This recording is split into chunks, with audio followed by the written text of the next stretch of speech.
भारतात असे अनेक रहस्यमय मंदिर आहेत ज्यांचे रहस्य आजपर्यंत उलगडलेले नाही, जेथे एकूण 99,99,999 दगडी मूर्ती आहे। या मंदिराचे गूढ उकलण्यासाठी अनेक विद्वानांनी खूप प्रयत्न केले, पण त्यांना यश मिळाले नाही। 1 कोटीमध्ये एक मूर्ती कमी का बनवली गेली आहे याचे सर्वात मोठे गूढ आहे। या मंदिराबद्दल अनेक कथा सांगितल्या जातात। या मंदिराबद्दल असे मानले जाते की एकदा भगवान शिव सर्व देवता झोपी गेल्या। सकाळी भगवान शिव उठले तेव्हा सर्व देवता झोपलेले होते।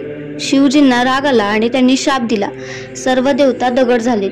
यामुळेच 99,99,999 मूर्ती आहेत। त्यामुळेच या ठिकाणाचे नाव उनाकोटी पडल्याचे सांगितले जाते। उनाकोटी मंदिर हे त्रिपुराची राजधानी आगरतळापासून 145 किलोमीटर अंतरावर आहे। भारतातील सर्वात मोठ्या रहस्यमय मंदिरांमध्ये या मंदिराचा समावेश होतो।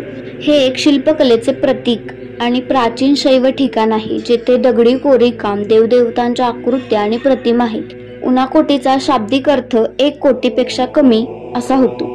स्थानिक कोकबोरोक भाषेत याला सुब्राईखुंग म्हणतात। उनाकोटी येथे सापडलेल्या प्रतिमा 2 प्रकारच्या आहेत, खडकावर कोरलेल्या आकृती आणि दगडी प्रतिमा। उनाकोटेश्वर कालभैरव या नावाने ओळखले जाणारे मध्य शिवाचे मस्तक सुमारे 30 फूट उंच आहे। मध्यवर्ती शिवाच्या मस्तकाच्या प्रत्येक बाजूला 2 पूर्ण आकाराच्या स्त्री आकृती आहेत। एक दुर्गा सिंहावर उभी आहे आणि दुसरी स्त्री आकृती आहे। याशिवाय नंदी बैलाच्या 3 प्रचंड प्रतिमा जमिनीत अर्ध्या काढलेल्या आढळतात। उनाकोटी येथे विविध दगड तसेच खडकातून काढलेल्या प्रतिमा आहेत।